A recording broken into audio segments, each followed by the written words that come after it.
வணக்கம். மீண்டும் மணிப்பேச்சில் உங்களெல்லாம் சந்திப்பதில் எனக்கு மிக்க மகிழ்ச்சி. இன்னைக்கு market 30 point town, bank Nifty 110 point town. இது எக்ஸ்பெக்டட் லைன்ஸ் தான். ஒரு 1000 பாயிண்ட் ஷிஃப்ட் ஆகி அந்த இடத்துல மார்க்கெட் விளையாடிட்டு இருக்கு. டவுன்வர்ட் பயஸ் நிறைய இருக்கு. ட்ரம்ப்போட கெடு முடியுது. அதே மாதிரி இந்த வார கடைசியிலேருந்து குவார்ட்டர் ரிசல்ட்ஸ் வர ஆரம்பிச்சிடும். அதுக்கப்புறம் நம்மளுக்கு என்ன விஷயங்கிறது புரியும். பட் ட்ரெண்டு இந்த வாரம் கிளியர் ஆகிடும். இப்போதைக்கு எந்த இடத்துலையும் ஒரு குட் நியூஸ் இருக்கிற மாதிரி தெரியல. ஆஸ் யூஸ்வல் ட்ரம்ப் பெல்ட்டி அடிச்சிட்டாரு. அவர் பெல்ட்டி அடிக்கல, அவங்க டீம் பெல்ட்டி அடித்த மாதிரி நான் பார்க்குறேன். என்னோட ரீடிங் அது. பட் அமெரிக்காவில் ஃபியூச்சர்ஸ் டவுனாக இருக்குது. ஸோ மார்க்கெட் எப்படி ரீட் பண்ணுறதுன்னு தெரில. ஆகஸ்ட் 1 தான் நான் டேரிஃப் போடுவேன்னு சொல்லிட்டாரு. அப்போ ஆட்டோமேட்டிக்காக 24 நாளைக்கு அவர் டைம் இன்னும் நெகோசியேஷனுக்கு கொடுத்துட்டாரு அப்படின்னு நம்ம எடுத்துக்கலாமா அப்படிங்கிற கேள்வி. இந்த 24 நாளில் பெரிய மெகா டீல் ஏதாவது சைன் ஆகுமா? அடுத்த கேள்வி. டீலுங்கிறது நம்ம இந்தியா டீல் கூட முக்கியம் இல்லை. மெயினாக 3 டீல் அவங்க பண்ணணும். ஒன்று ஜப்பான், ஒன்று சைனா, ஒன்று யூரோப்பியன் யூனியன். அது 3த்துக்குள்ளே டீல் வராத வரைக்கும் இது பெரிய டீல் கிடையாது. இந்தியாவோட மினி டீல் ஒன்று போடலாம் அப்படிங்கிறது ஒரு பேச்சுவார்த்தை இருக்குது. பட் அது மாதிரி ஒரு டீலில் அக்ரிகல்ச்சர் டைரியில் அவர் ஓப்பன் பண்ண சொல்கிறாரு. அக்ரிகல்ச்சர் டைரியில் ஓப்பன் பண்ணுவாங்களா? அப்போ நம்ம சர்வீசஸ் செக்டரை ஓப்பன் பண்ண சொல்லுவோம். அது அவங்க ஓப்பன் பண்ணுவாங்களா? இதெல்லாம் பல கேள்விகள் இருக்குது. ஆனால் எப்போ எங்கே டீல் வருங்கிறது நம்மளுக்கு ஒன்றும் விஷயம் தெரியல. இந்த ஜூன் குவார்ட்டருங்கிறது நார்மலி ஐடிக்கு நல்ல குவார்ட்டர். பட் இந்த வாட்டி ரிசல்ட்ஸு ரொம்ப நல்லா இருக்காது அப்படிங்கிறத சொல்கிறாங்க. பட் ரிசல்ட்ஸ் வந்தப்புறம் நம்மளுக்கு தெரியட்டும். இன்னைக்கு முக்கிய செய்திகள். பேங்க் நிஃப்டி டவுனாக இருக்குன்னா 2-3 நாளாகவே டவுனாக இருக்குது. ஓவர் ஆப்டிமிசமில் ஏற்றிட்டாங்க. இப்போ அதை இறக்குறாங்கங்கிறது தான் நம்ம பார்க்கணும். டெபாசிட்ஸ் பின்னாடி எல்லா பேங்க்கும் ஓடிட்டுருக்காங்க. பேங்க் ஆஃப் பரோடா என்ன சொல்லிட்டாங்கன்னா, எங்களுக்கு மினிமம் டெபாசிட் கூட வேண்டாம், நீங்கள் 0 பேலன்ஸ் அக்கௌண்ட் திறந்தாலும் பரவாயில்ல அப்படின்னு பேங்க் ஆஃப் பரோடா சொல்லுது. Bank of Baroda, state bank of India, இதில் புது ஜெனரேஷன் ஜென்சின்னு நீங்கள் சொல்கிறவங்கெல்லாம் அக்கௌண்ட்டே ஓப்பன் பண்ண மாட்டாங்க. ஏன்னா technology wise they cannot match new generation banks. Technology இல்லாமல் உங்களுக்கு ரீட்டைல் பிஸ்னஸ் இந்தியாவில் பண்ணுறது இனிமேல் ரொம்ப கஷ்டம். அதனால் ஃபின்டெக் லெவல் டெக்னாலஜி இல்லைன்னா நீங்கள் சர்வைவ் பண்ண முடியாது. பப்ளிக் செக்டர் பேங்கிங்களுக்கு ரொம்ப கஷ்டம். மோர் பிரான்ச்சஸ் போட்டதுனால மோர் பிஸ்னஸ் வரும்னு அவசியம் கிடையாது. அதனால் இந்த பேங்க் ஆஃப் பரோடா நான் மினிமம் பேலன்ஸை வெய்வ் ஆஃப் பண்ணுறேங்கிறதுனால தான் உங்களுக்கு பெருசாக அக்கௌண்ட் வராது. ஸோ அக்கௌண்டபிலிட்டி இல்லை. அண்ட் மேனேஜர்ஸை மட்டும் அக்கௌண்டபிளாக வச்சு மற்ற எம்ப்ளாயீஸ் எல்லாம் நீங்கள் யூனியன் வச்சு டீல் பண்ணிங்கன்னா இந்த மாதிரி பேங்க்கெல்லாம் உருப்படாது. இது ரொம்ப தெளிவு. இதில் போடாதீங்கிறது என்னோட அட்வைஸ். ஐடிசியை பற்றி சாட்டர்டே நான் பேசும்போது 15 டைம்ஸ் ஏர்னிங்ஸுங்கும்போது நான் ஜெட் லேக்கில் டயர்டாக இருந்தேன். அதனால் இந்த பாயிண்ட்டை நான் பண்ணலாம். But I am very happy. கமெண்ட்ஸில் நிறைய பேர் அதை பாயிண்ட் அவுட் பண்ணியிருக்கீங்க. இந்தியன் ஹோட்டலோட அவங்க ஹோட்டல் டிவிஷனை விற்ற ஒன் டைம் ப்ராஃபிட்னால தான் 15 டைம்ஸ் ஏர்னிங்ஸு. அடுத்த குவார்ட்டர் டெஃபினட்டாக நார்மலைஸ் ஆகிடும். ஆனால் நார்மலைஸ் ஆனாலும் 25 to 26 டைம்ஸ் ஏர்னிங்ஸ் தான் இருக்கும். அது பெருசாக மார்க்கெட்டை அஃபெக்ட் பண்ணாது. நீங்கள் காட்ரேஜ், டாடா கன்சியூமர்லாம் 60 டைம்ஸ் ஏர்னிங்ஸ் மேலே கொடுக்குறச்ச ஐடிசிக்கு டெஃபினட்டாக 25 டைம்ஸ் ஏர்னிங்ஸ் கொடுக்கறதுல ப்ராப்ளம் இல்லை. But I am very happy. நீங்கள் நிறைய பேர் இதை கரெக்டாக பாயிண்ட் அவுட் பண்ணியிருக்கீங்க. that it is 15 times earnings because of a one-time gain. So நல்லா புரிஞ்சிட்ருக்கீங்க. நிறைய பேர் கரெக்டாக பார்த்துருக்கீங்கிறது எனக்கு ரொம்ப சந்தோஷமாக இருக்குது. ஸோ இது பட் இன்ஸ்பைட் ஆஃப் தட் நான் சொல்கிறேன், ஐடிசி நல்ல கன்சன்ட்ரேஷன் ரேஞ்சில் தான் இருக்குது. நியோல் டாட்டா ட்ரெண்டோட ஆனுவல் மீட்டிங்கில் சொன்ன மாதிரி ஃபுட்டு தான் ஃப்யூச்சர். ஃபுட்டு டெய்லி கன்சியூம் பண்ணுறது, அதனால் அது டெய்லி ஏறும். ஐடிசி மற்ற ஊருக்கு எக்ஸ்போர்ட் பண்ண போகிறாங்கங்கிறதையும் சொன்னேன். எங்கெல்லாம் இந்தியன் டயஸ்போரா இருக்கோ அங்கெல்லாம் ஐடிசி ஃபுட்டை எக்ஸ்போர்ட் பண்ண போகிறதா அவங்க சொல்லியிருக்காங்க. பட் இது வெறும் ஐடிசியோட நிற்க போகிறது இல்லை. இந்துஸ்தான் யூனிலீவர், நெஸ்லே, இது மாதிரி பெரிய கம்பெனிலாம் என்ன சொல்கிறாங்கன்னா, எக்ஸ்டர்னல் மார்க்கெட்டில் இருக்கிற growth faster then the local growth. அதனால் எக்ஸ்டர்னல் மார்க்கெட் க்ரோத் பின்னாடி நாங்கள் போவோம். இந்தியாவிலேருந்து வெளிநாட்டுக்கு நாங்கள் ஃபுட்டு, பிஸ்கெட்டு, சோப்பு, சீப்பெல்லாம் நாங்கள் எக்ஸ்போர்ட் பண்ணுவோம் அப்படின்னு சொல்கிறாங்க. எஸ்பெஷலி கவர்மெண்ட் PL4A, PL1 ஸ்கீமில் இன்சென்டிவும் கொடுக்குறாங்க. அதனால் நாங்கள் எக்ஸ்போர்ட் மார்க்கெட் பின்னாடி போவோம்னு. இன்டைரக்டாக என்ன சொல்கிறாங்கன்னா Q1லையும் பெருசாக டிமாண்ட் இல்லைன்னு. சம்மர் பாதியிலேயே க்ளோஸ் ஆனதுனால இந்த கோலா கம்பெனிஸ் அண்ட் ஏசி கம்பெனிஸுக்கு பெரிய அடி. கோலா கம்பெனிஸ் பற்றி பேசுறதுனால கேம்பா கோலாவை யார் அடித்தானோ இல்லையோ வருண் பிரிவிலேஜஸை பெருசாக அடிச்சிட்டாங்க. ரவி ஜெயபூரியாவோட கம்பெனியோட வேல்யூ இறங்கியிருக்கு. நிறைய பேர் இதை பற்றி கேட்குறீங்க. ஃபஸ்ட்டு நான் உங்கள்கிட்ட திரும்பி சொல்கிறேன், வைர ஊசின்னு இதனால தான் இந்த கம்பெனிகளை சொல்கிறது. இந்த வேல்யூவேஷனுக்கு வெறும் ஒரு ரீசன் தான் வேணும், பலூனில் ஊசி குத்துறதுக்கு. இப்போ கேம்பா கோலாங்கிறது ஒரு ரீசன், பலூனோட காற்று இறக்கிறதுக்கு. அதே மாதிரி குமாரமங்கலம் பிர்லாவோட ஓப்பஸ் ஒரு ரீசன், ஏஷியன் பெயிண்ட் வேல்யூவேஷனை குறைக்கிறதுக்கு. இதெல்லாம் highly over valued stock, forever ஏறிண்டே இருக்காது.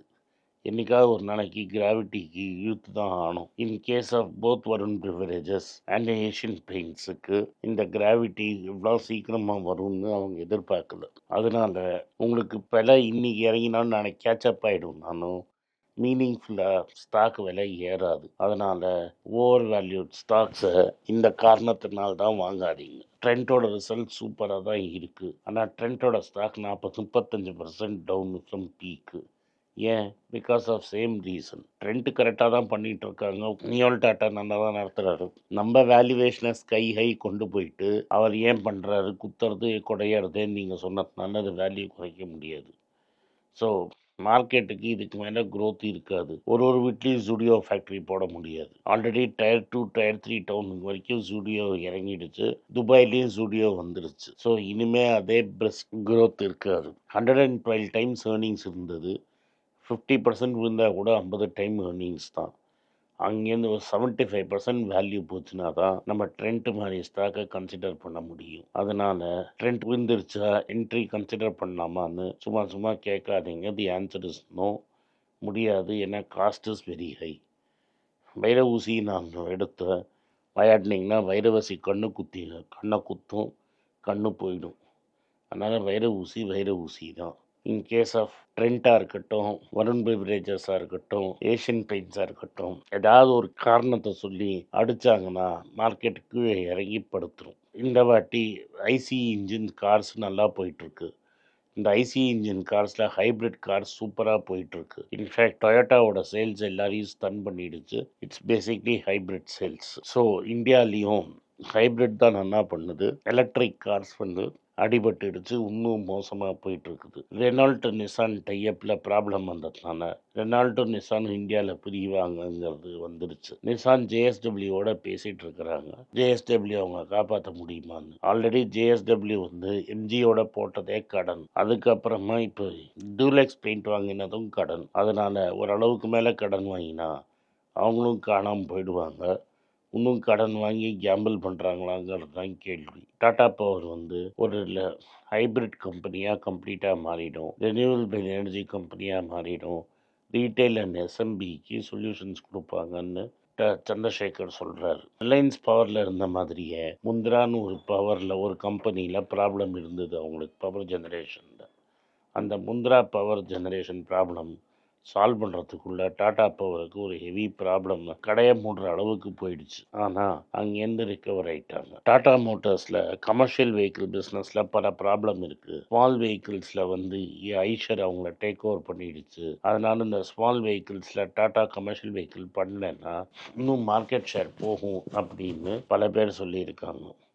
பட் இத்தனை நாளைக்கு அந்த கம்பெனியில் எல்லாமே பேசஞ்சர் வெஹிக்கிளும் ஈவிக்கும் தான் இம்பார்ட்டன்ஸ் இருந்தது. இப்போ கம்பெனி ரெண்டாக பிரியர்ச்ச கிரீஷ் வாகுன்னு அந்த கம்பெனியை நடத்துகிறவர் will be able to focus more on commercial vehicles. ஏஸில் 0.75 டன்ஸுக்கு லோடு ஏற்றுற வண்டி கொடுத்துருக்காங்க. 3,39,000 ரூபா ப்ளஸ் டேக்ஸ்னு வண்டி வந்திருக்கு. அது டாப் லைன் 3 வீலர்ஸோட கம்பீட் பண்ண ஆரம்பிச்சிருச்சு. எப்படி ஏஸு சக்ஸஸ்ஃபுல்லாக இருந்ததோ இதுவும் சக்ஸஸ்ஃபுல்லாக இருக்கும்னு நம்ம எதிர்பார்க்குறோம். பட் ஒன்ஸ் கம்பெனி தனியாக பிரிஞ்ச அப்புறம் டாடா கமர்ஷியல் திரும்பி அவங்க மார்க்கெட் ஷேரை கிளாபாட் பண்ணுவாங்கன்னு நான் நம்புகிறேன். ஏன்னா அவங்களால மட்டும்தான் சக்ஸஸ்ஃபுல்லாக கமர்ஷியல் வெஹிக்கிள் பண்ண முடியும். 2 பெரிய சக்ஸஸ் அவங்களது. ஒன்று டாடா 407, இன்னொன்று ஏஸ். பொறுத்திருந்து பார்ப்போம்.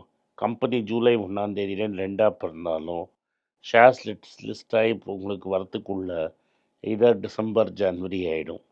மேக்ஸிமம் ஏர்லியஸ்ட்டு நவம்பர் ஆகும். அது வரைக்கும் 2 கம்பெனியும் தனியாக நம்ம பார்க்க முடியாது.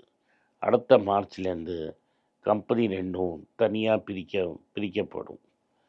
இது ஒரு பெரிய டெவலப்மெண்ட்டு. ஸ்விக்கி, சொமாட்டோ இந்த 2 கம்பெனியும் இருக்கிற பிஸ்னஸே அவங்களால ஹேண்டில் பண்ண முடியல. கோர் பிஸ்னஸே ஸ்லோ டவுன் ஆகிடுச்சு.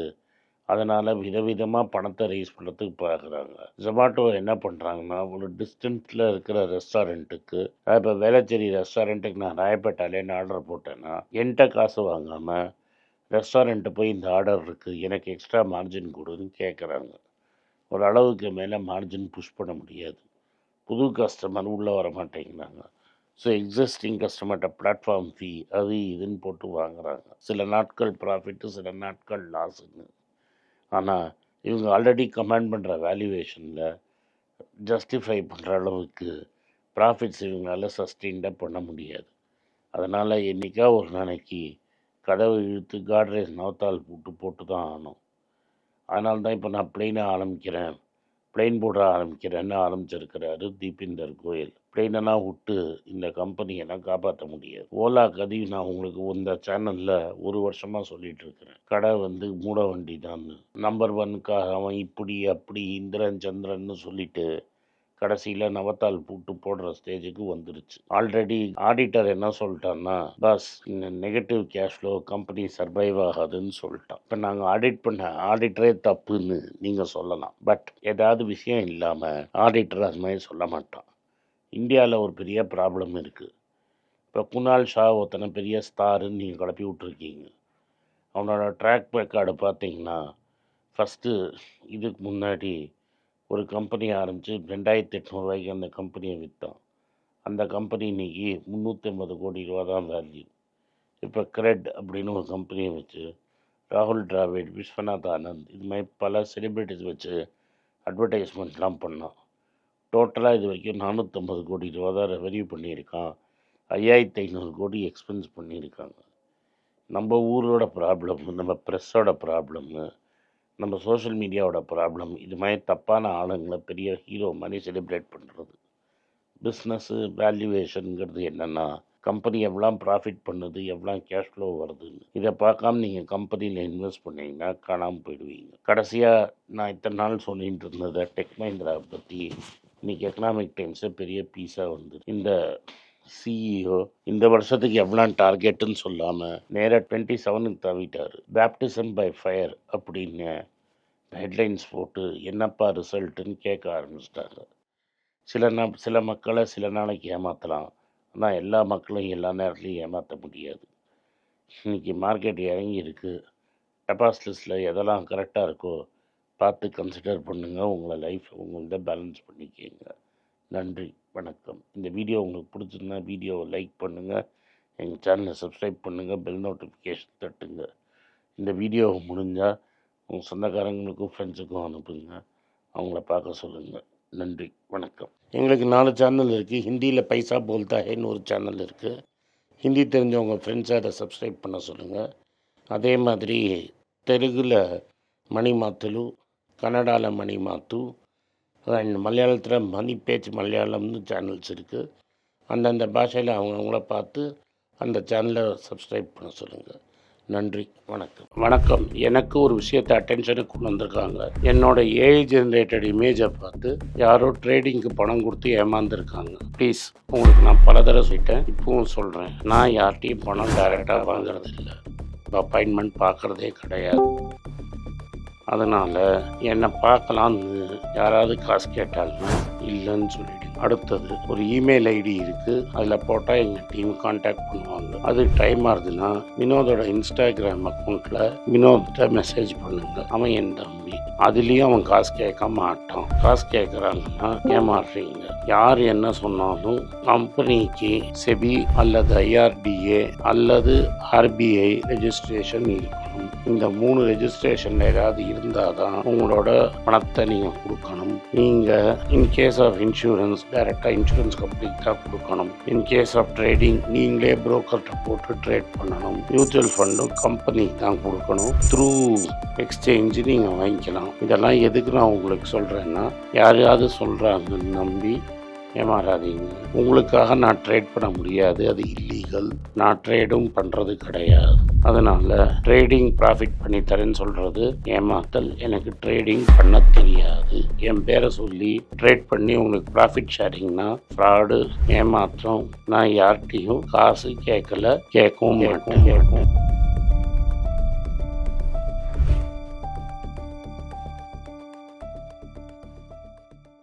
உங்கள் பேராதரவுக்கு மிக்க நன்றி. நான் டோட்டலாக 5 புஸ்தகங்கள் எழுதியிருக்கிறேன். 3 வந்து ஆங்கிலத்தில் எழுதியிருக்கிறேன். அதில் 2 தமிழாக மொழிபெயர்த்துருக்காங்க. ஸோ டோட்டலாக 5 புஸ்தகம் ஆச்சு. இந்த 5 புஸ்தகத்துக்கு ஹார்ட் காப்பி வேணும்னா நீங்கள் கீழே இருக்கிற வாட்ஸ்அப் நம்பருக்கு மெசேஜ் அனுப்பிச்சிங்கன்னா எங்கள் டீம் உங்களை கான்டாக்ட் பண்ணுவாங்க. இந்த 5 புஸ்தகங்களில் 3 புஸ்தகம் கிண்டலில் இருக்குது.